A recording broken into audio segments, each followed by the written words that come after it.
France, May 1940.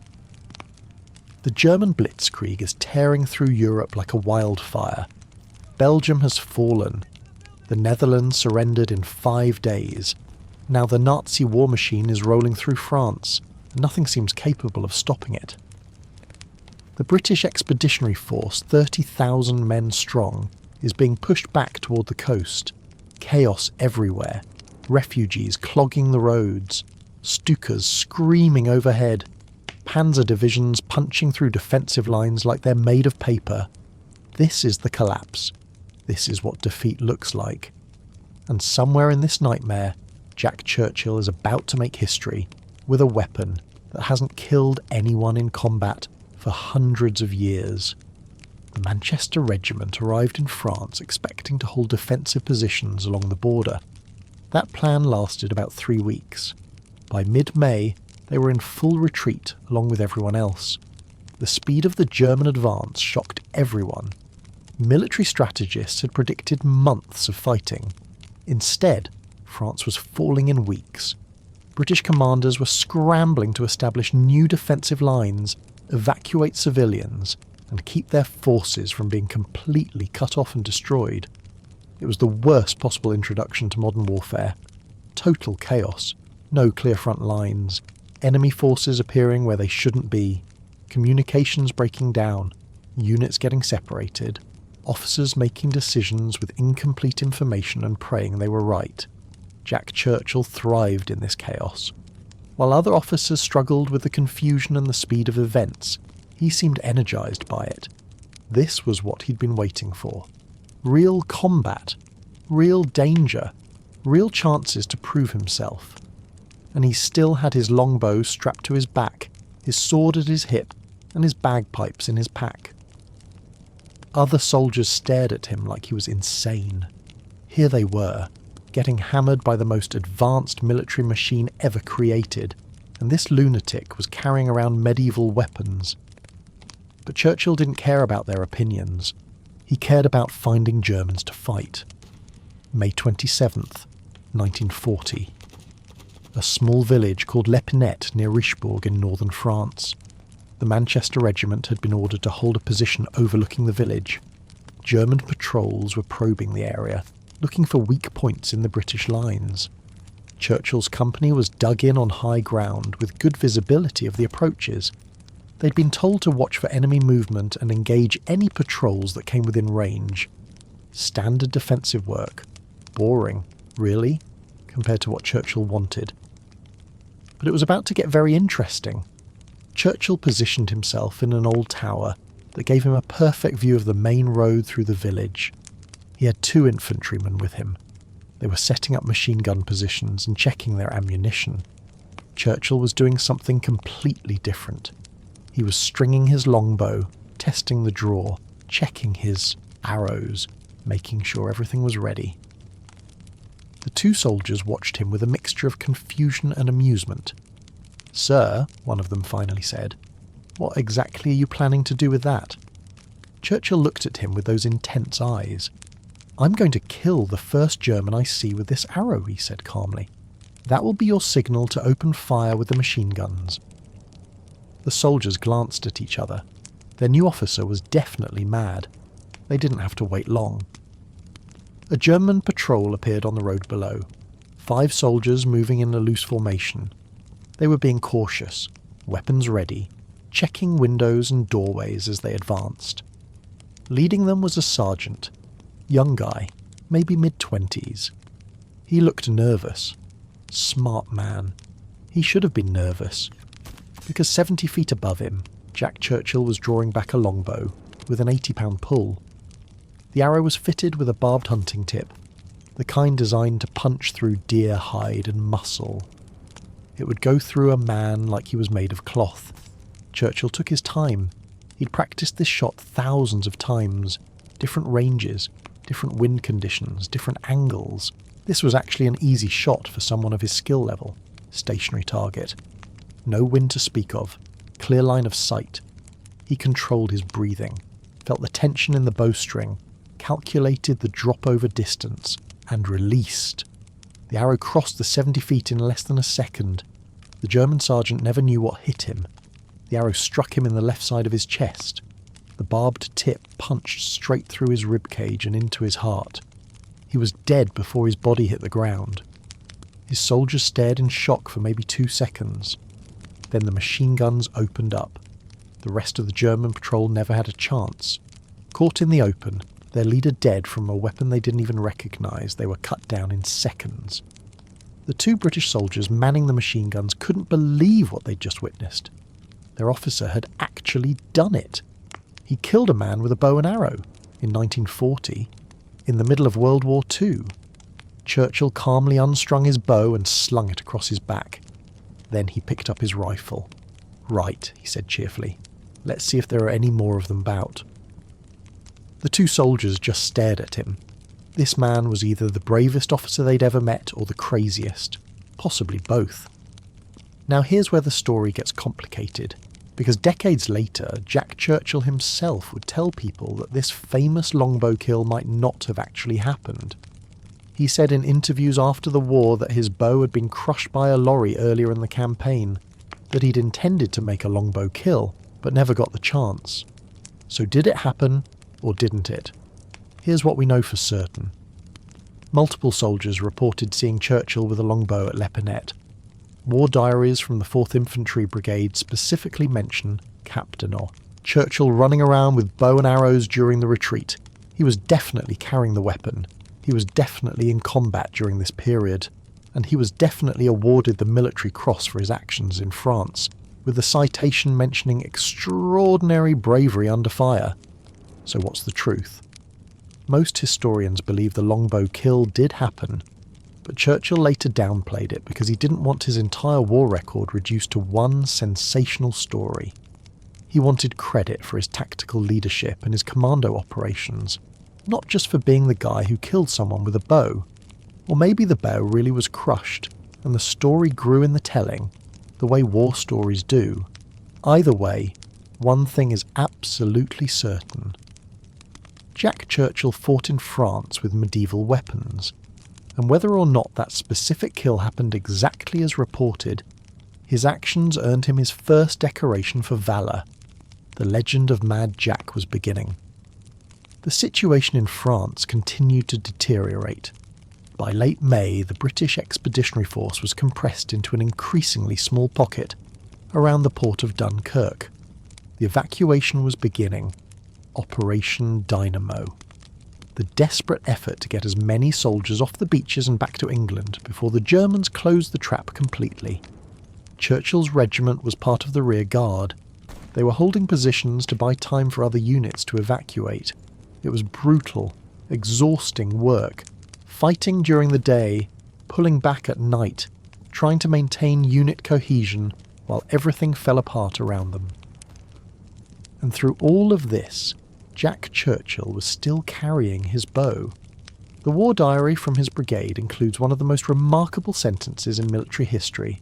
One of the most reassuring sights, it says, was the sight of Captain Churchill as he ran hither and thither with bow and arrow on the beach.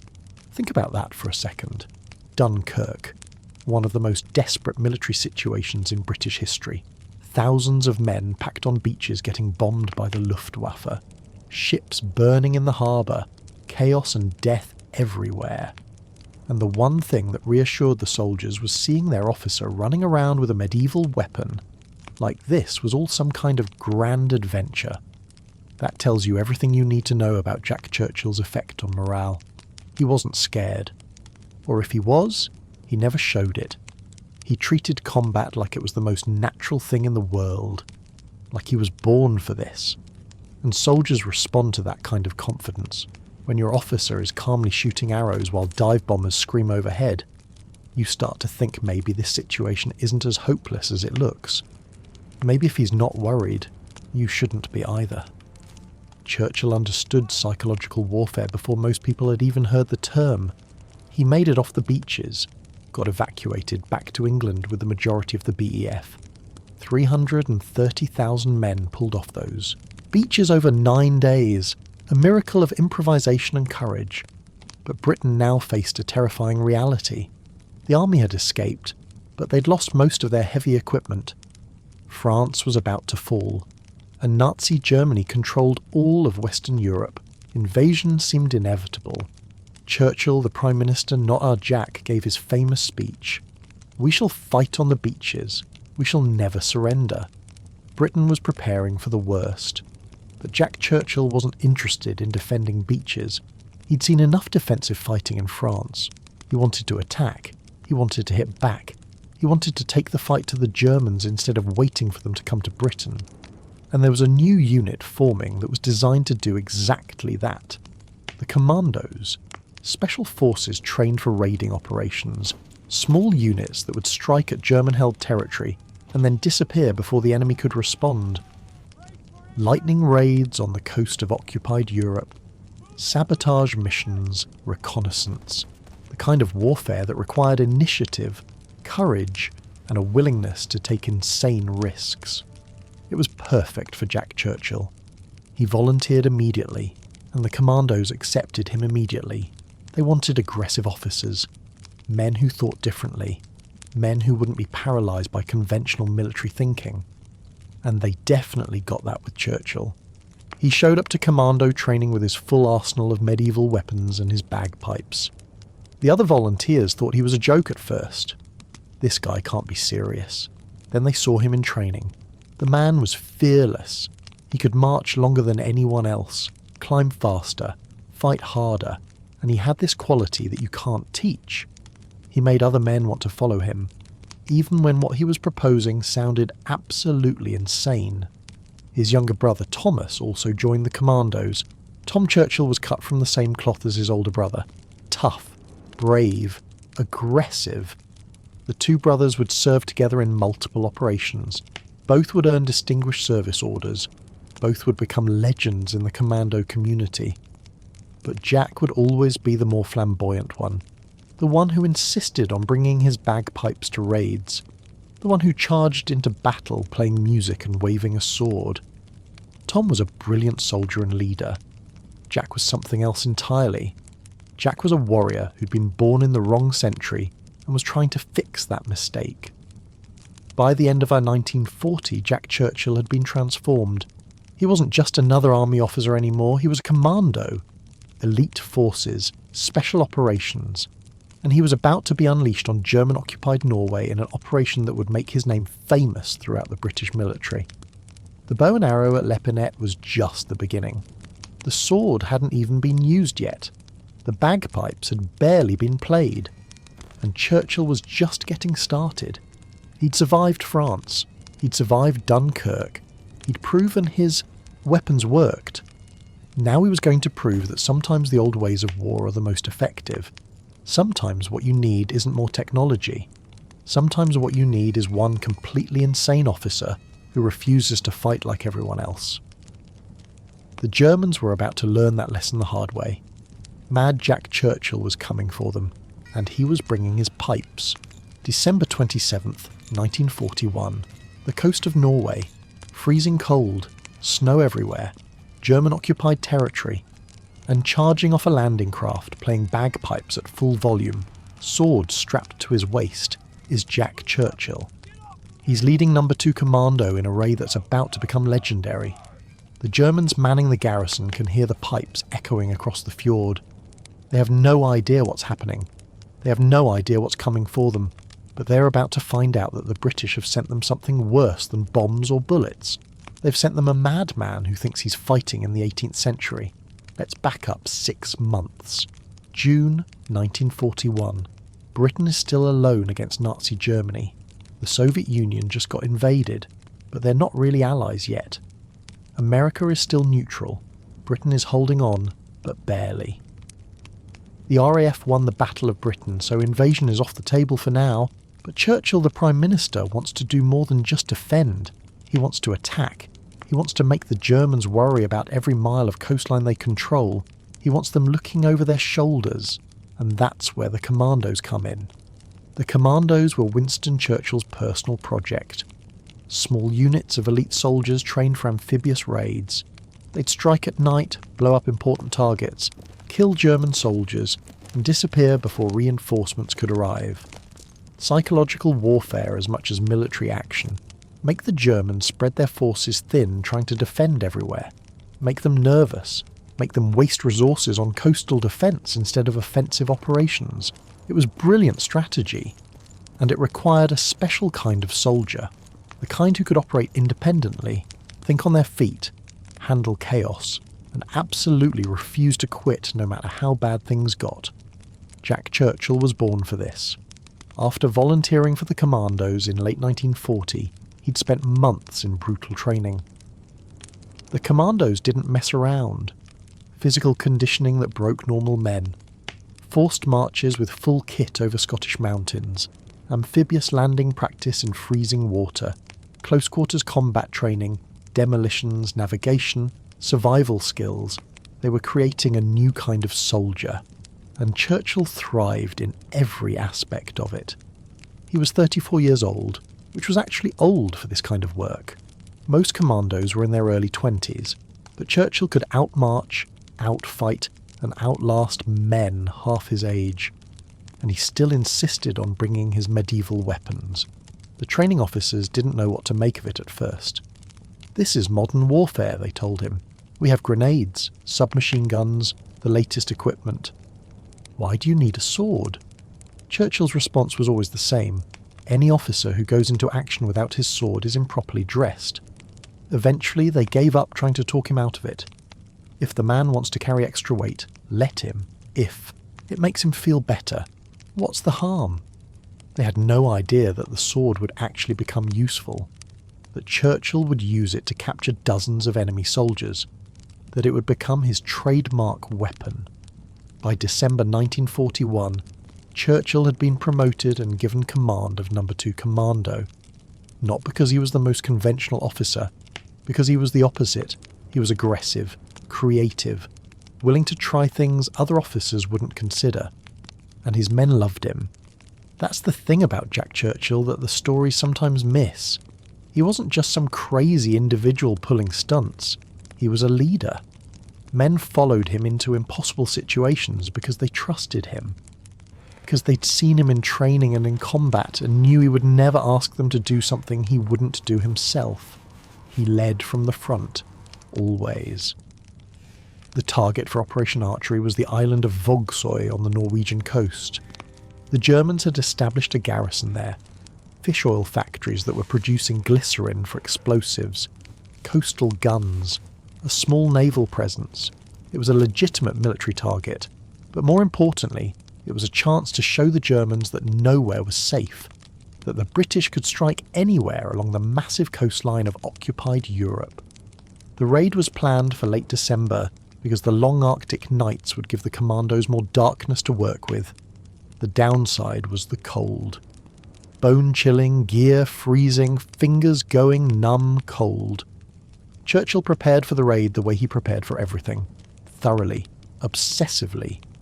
He studied maps of the island, memorised the layout of the town, identified every German position, planned primary and secondary objectives, worked out timing down to the minute, and then he added his own special touches. He announced to his men that he would signal the start of the assault by playing his bagpipes. Some of the newer commandos thought he was joking. The veterans who trained with him knew better. He was absolutely serious. They'd heard him practicing the pipes for months. Some Scottish tune called the March of the Cameron Men. He'd played it so many times they all knew it by heart now. The mission launched on the morning of December 27th. The commandos left Scapa Flow in Scotland aboard HMS Kenya and several destroyers. The crossing was rough, North Sea in winter, waves like mountains. Half the men were seasick. Churchill stood on deck most of the voyage, apparently immune to the cold and the motion. He was in his element, going into combat, leading men, about to fight the enemy face to face. This was what he'd been training for his entire life. They approached Vågsøy before dawn. The plan was to land at first light, use the surprise of the early morning attack, hit them before they were fully awake. The Royal Navy would provide fire support, destroy the coastal guns, suppress any German resistance. The commandos would land in assault boats, secure the town, destroy the factories, kill or capture the garrison and be gone before German reinforcements could arrive from the mainland. Simple plan. Of course, no plan survives contact with the enemy.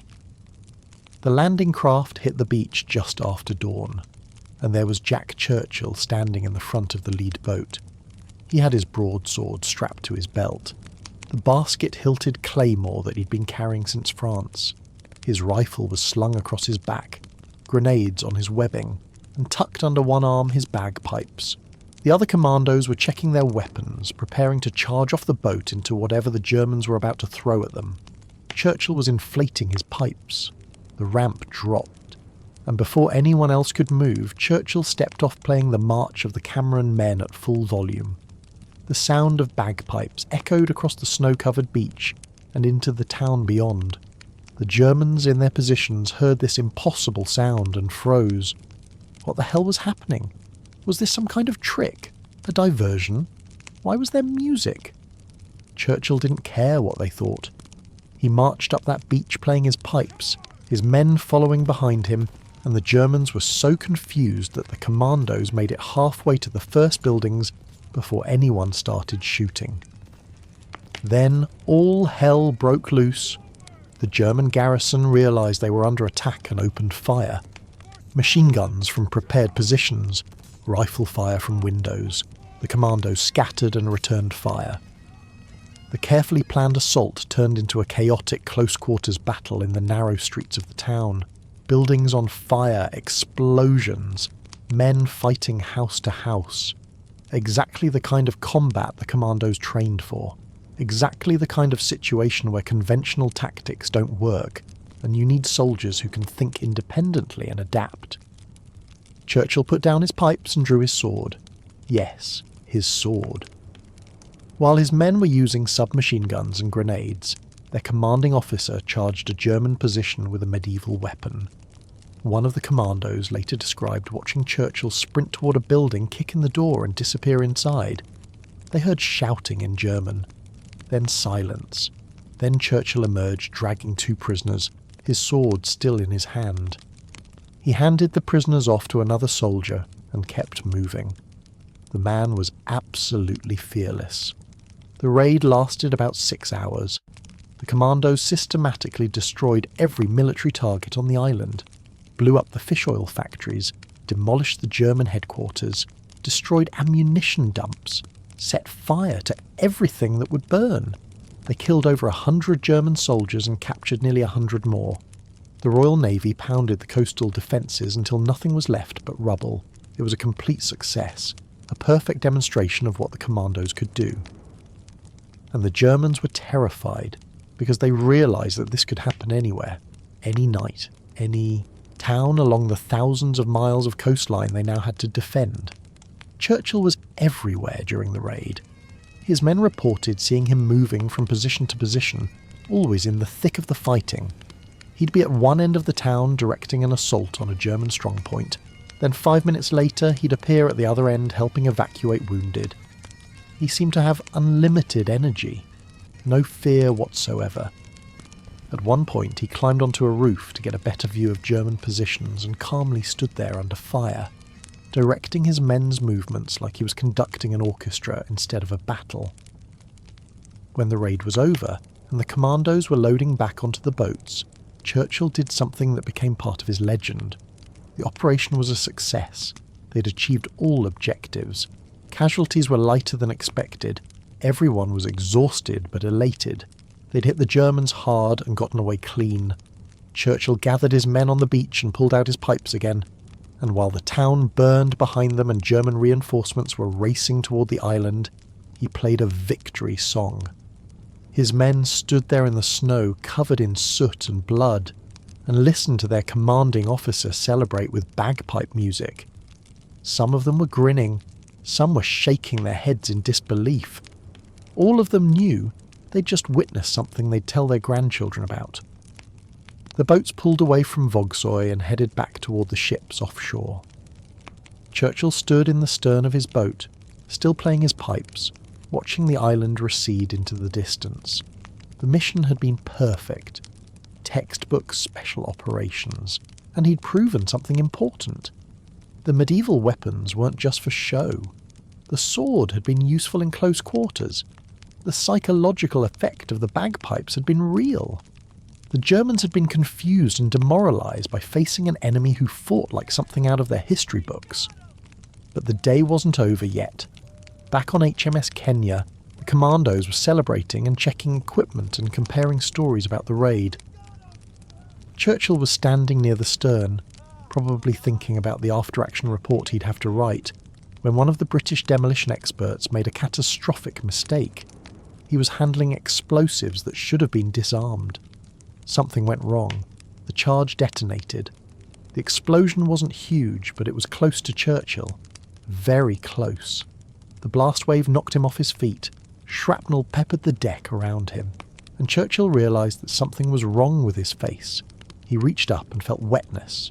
Blood. Lots of blood. The explosion had shattered a bottle of wine he'd been holding. He'd opened it to celebrate the successful raid. Now the bottle was destroyed and glass fragments were embedded in his forehead.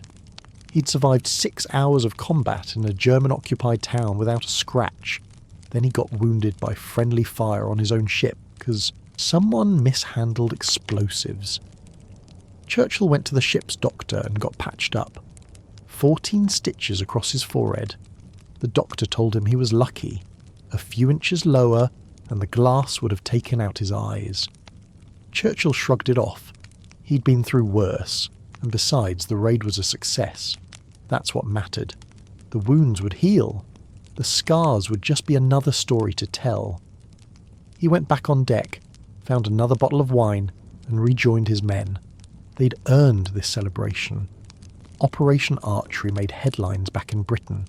The newspapers loved it. British commandos strike at the heart of Nazi-occupied Norway. Destroy German installations, capture enemy soldiers, escape without major casualties. It was exactly the kind of aggressive action the British public wanted to see after years of defensive fighting and retreat. The commandos became instant heroes, and Jack Churchill became famous. The papers picked up on the details: the sword-wielding officer, the bagpipes, the medieval warrior fighting in a modern war. They started calling him Fighting Jack Churchill. Mad Jack. The name stuck. Churchill was awarded the Military Cross and Bar for his leadership during the raid. The citation specifically mentioned his extraordinary courage under fire and his inspirational leadership. But what they didn't mention, what couldn't be put in an official citation, was the psychological impact he had on both sides. His own men would follow him anywhere because they'd seen him in combat and knew he was the real thing. And the Germans were genuinely frightened of him. They'd never encountered anything like this. An officer who played music before attacking, who fought with swords, who seemed to enjoy combat like it was a sport. Word spread through the German military about the mad British officer with the medieval weapons. Some German commanders thought the reports were exaggerated. Propaganda, maybe. Psychological operations. But the soldiers who'd faced him at Vogsoy knew the truth. They'd heard the pipes, they'd seen the sword, and they'd watched their comrades get captured by a man who fought like he'd stepped out of the Middle Ages. It was deeply unsettling. Modern soldiers are trained to deal with modern weapons, machine guns, mortars, tanks. They're not trained to fight someone who charges at them with a sword while playing music.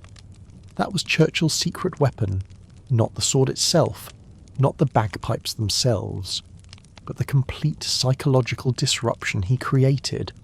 Soldiers in combat are scared. That's normal.